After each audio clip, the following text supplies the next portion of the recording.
Bonjour mes amis, que Dieu vous bénisse abondamment, abondamment, vraiment. La plus grande bénédiction que Dieu veut nous donner, c'est de faire son habitation en nous.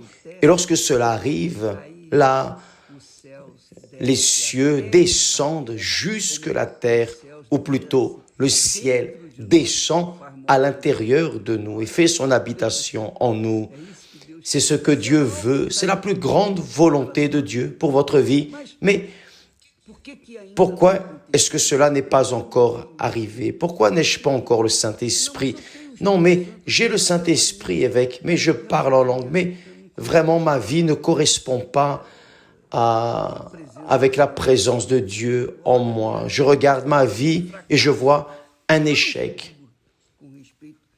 Et je ne parle pas seulement de l'échec économique, mais l'échec spirituel. Je suis toujours une personne triste, abattue. Quand je suis à l'église, je me sens bien. Je chante, etc.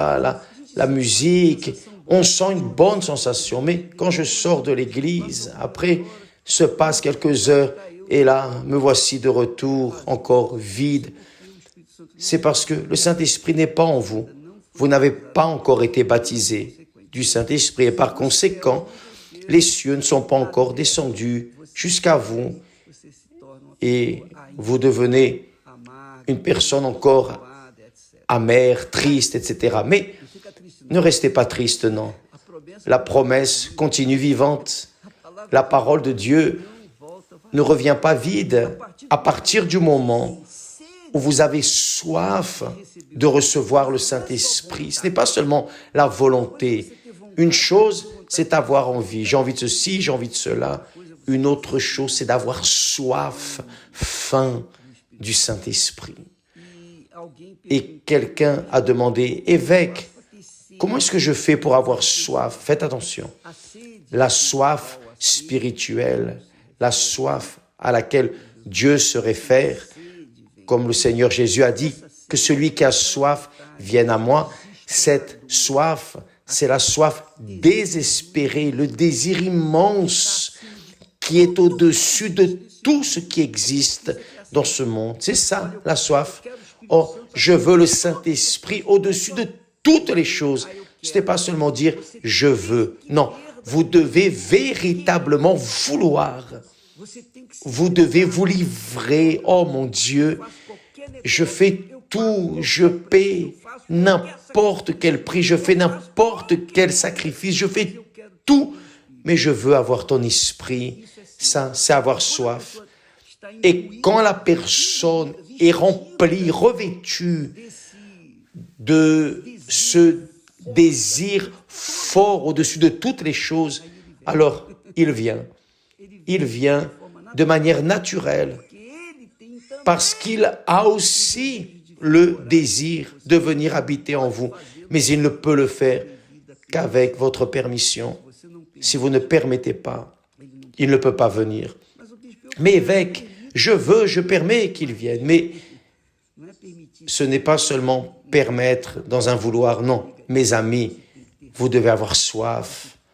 Vous devez le vouloir au-dessus de tout, au-dessus du fiancé, de la fiancée, du petit ami, au-dessus de l'habit, du nouveau vêtement, de la voiture, du travail, de l'emploi, au-dessus de la santé, de l'époux, de l'épouse, des enfants, enfin, au-dessus de tout. C'est ça. Il doit être le premier, la priorité. Cela s'appelle soif. Ah, évêque, mais ça, c'est un peu compliqué. C'est la proposition de Dieu pour nous. C'est pour cela que le psalmiste a dit là au psaume 119, « Il m'est bon d'être humilié. Il m'est bon d'être humilié afin que j'apprenne tes statuts ou ta parole, ta volonté. » Donc Dieu, quand la personne veut réellement, mais enfin, elle est dans ce « il pleut mais ça ne mouille pas », on y va, on n'y va pas, alors Dieu permet que la personne passe par les profondeurs des eaux, par la vallée de l'ombre de la mort, par le désert. Elle est menée à une situation où elle se retrouve suffoquée. Elle est menée au fond, aux profondeurs du puits. Et quand la personne est là dans les profondeurs du puits, où elle ne peut plus descendre, alors elle n'a pas d'autre alternative. Sinon, regarder vers le haut et crier avec force, bien haut, le plus fort possible, pour qu'il y ait quelqu'un là en haut du puits qui puisse lancer une corde. À ce moment-là, la personne manifeste la foi, la faim, la soif, la faim. C'est pour cela que Jésus fait cette invitation. Venez à moi, vous tous qui êtes fatigués et surchargés, parce qu'il sait que lorsque la personne a encore quelque chose qui puisse compter, sur lequel elle puisse s'appuyer, que ce soit de l'argent, la famille, bref, la religion, peu importe.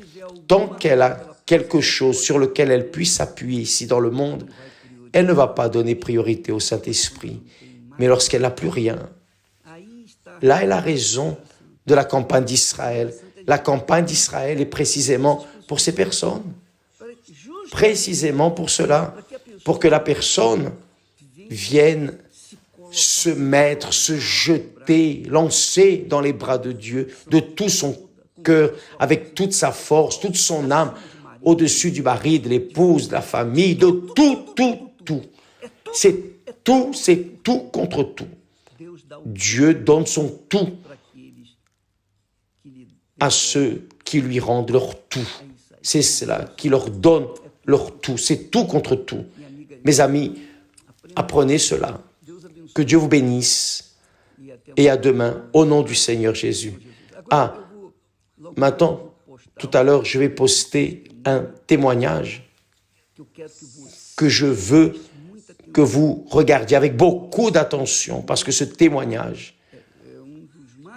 c'est l'un des plus beaux que j'ai déjà écoutés. Tous sont magnifiques. À partir de l'instant où Dieu a agi, tous sont magnifiques. Mais ce témoignage, il est touchant. Il a un enseignement.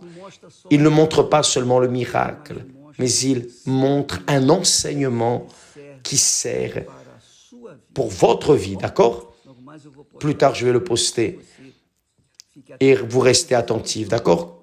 Que Dieu vous bénisse et à demain au nom du Seigneur Jésus. Amen.